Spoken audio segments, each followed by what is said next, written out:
T-Man 978 Chill Review. Hello everyone, T-Man 978. Right now I'm reviewing Transformers Robots in Disguise, the 2001 version, X-Brawn. This is him in his powered up form, or racing mode. I'm not sure what the exact term is for him because it just says X-Brawn. Nowhere on the packaging does it say anything else about this being a new color version of it. But here's when they were going through their phase when they didn't put actual illustrated box art on the packaging. And as you can see, I think this might have been when they first started doing multi-language packaging, which just made it look cluttered and ugly. He must be named X-Brawn in every language, luckily. Here is the bio of Transformers Robots in Disguise back then. If you want to read that, pause it.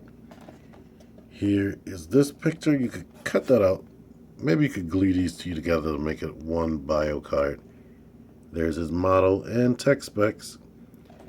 And here is his bio. Where is it? There it is in English. And if you want, for anybody else, here are the other two languages. And here's this toy line bio right there. Anyway, these are the cross sales. He was supposed to be like level 3 advanced. They went back and forth with that. But anyway, let's get this bugger out of here. There's the KB sticker. He was actually $10 everywhere else. Here's X-Brawn out of his packaging in his racing colors. And he is very good looking. Now, the purpose of the Robots in Disguise line, or Car Robots as it was known in Japan, is Beast Wars and Beast Machines was going on for a long time, and Takara wanted to grab that G1 nostalgia all over again. So not only did they give us some new car robots, or deluxe car robots, they even gave them rubber tires. These particular tires say Transformers trademark on there. They roll very well. I didn't just buy this toy. It has been in a tote mint on card for about 14 years. No, 15 years at this point. So that shows you how much willpower I've had. If there's any complaints I have about this mold is Hasbro cheaped out when they brought these here from Japan.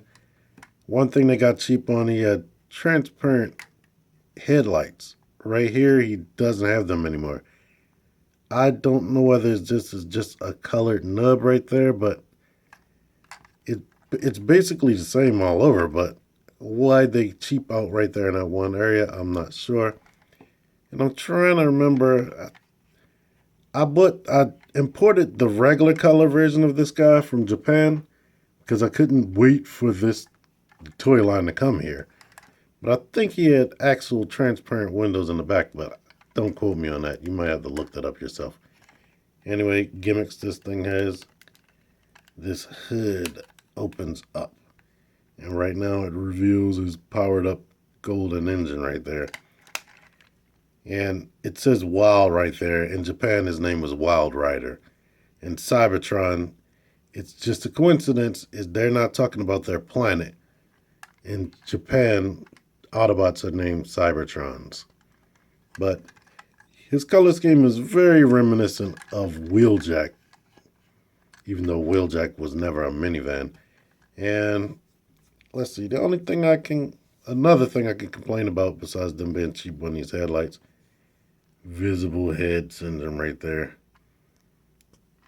which is unfortunate. The windows are kind of tinted and look like it has the consistency of a medicated glasses if you were looking at it with your bare eyes. But here he is under here.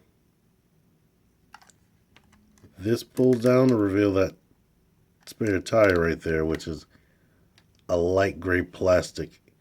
And to be honest with you, this thing, I haven't held the Japanese version in a minute, but this thing feels cheaper than I remember. So I think Hasbro cheaped out on the plastic.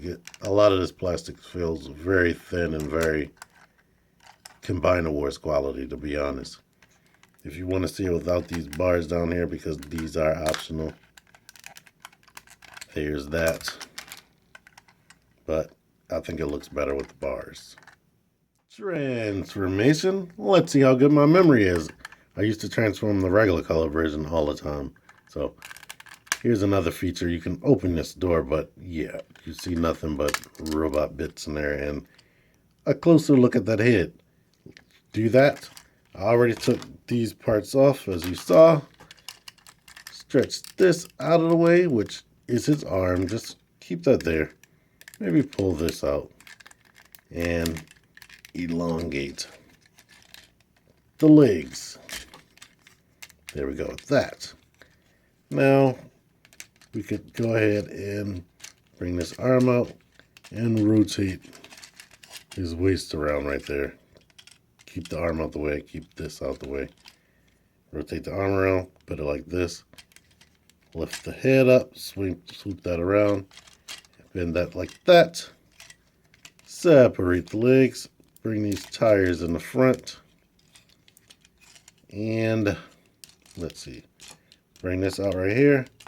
And the hand. Boom, boom.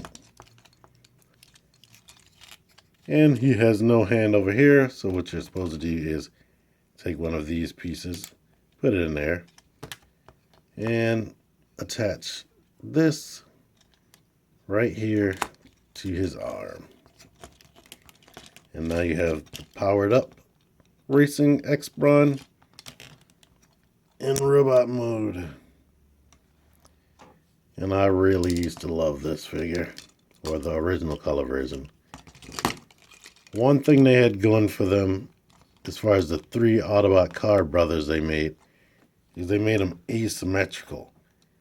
Like, what that means is things don't match on both sides. And as you can see, he has one massive, powerful arm and one skinny arm. I never really liked this here. One thing you can do is go ahead and peg this into his back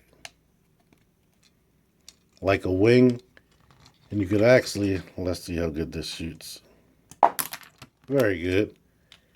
Put this over here, but unfortunately it brings up one of my other gripes, and this door gets trapped right there. I wish they would have packaged him with another hand. I'm trying to remember on the cartoon, did he have a separate hand when he didn't have the weapons in there? I feel like he did. I can't remember, but they wanted to make these guys updated Autobots, but using Beast Wars technology. So these things had a good amount of articulation. The head, of course, can rotate. And let's zoom in on this face right here. Come on. I kind of don't like it in this white color because it dulls out the details a bit. But yeah, he and Prowl always look like they could be Decepticons, to be honest with you. He has this shoulder. The shoulder loses range due to that. I don't remember it having that short range, but there you go with that. He has a bicep swivel, the elbow that crunches all the way up there. The wrist rotates on this hand, and the thumb opens up. Why can that thumb open up? Because you can take this off, put it in his hand. Come on. Wrap the thumb back around, and he holds it as some sort of weapon. Yeah, I don't even remember him doing that on a cartoon. I don't like that. But it's cool that they did give him an added feature and let his hand open up. This shoulder can go almost completely out. It can go back a little bit, and the elbow is on the ball joint right there. The hips, let me get the arms out the way. Hips go out on the ball joint. They can kick forward. The knee bends. not quite 90 degrees, but this dude is still posable, which is nice. I really like him, and I just realized I forgot about something, but let me do a robot mode comparison. Here he is next to Combinawar's Hound. Let's stand him all the way up.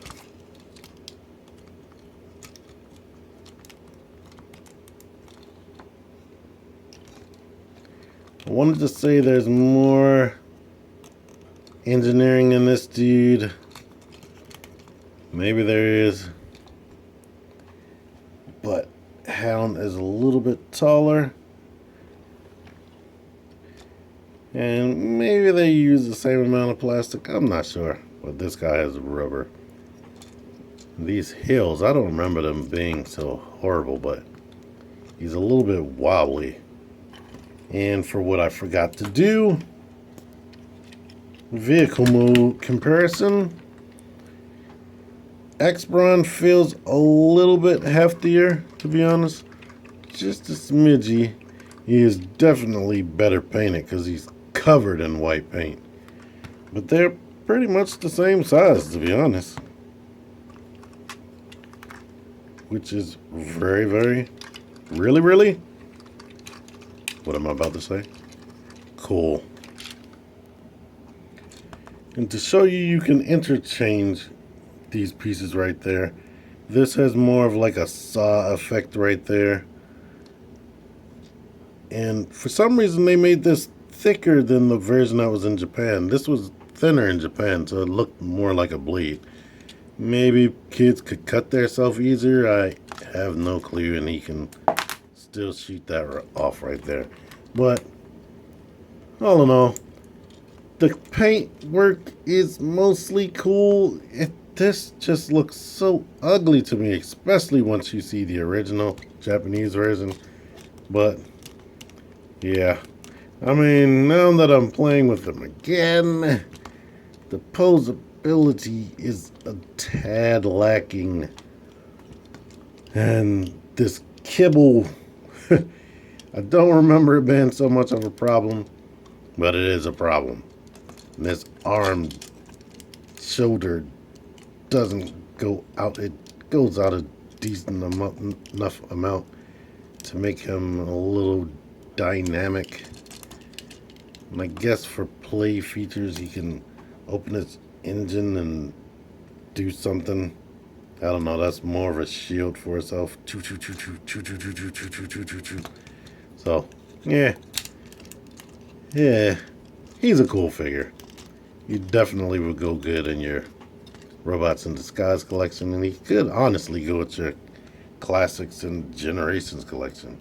I mean, he is way different compared to other types of current day Autobots, but he still looks decent nonetheless.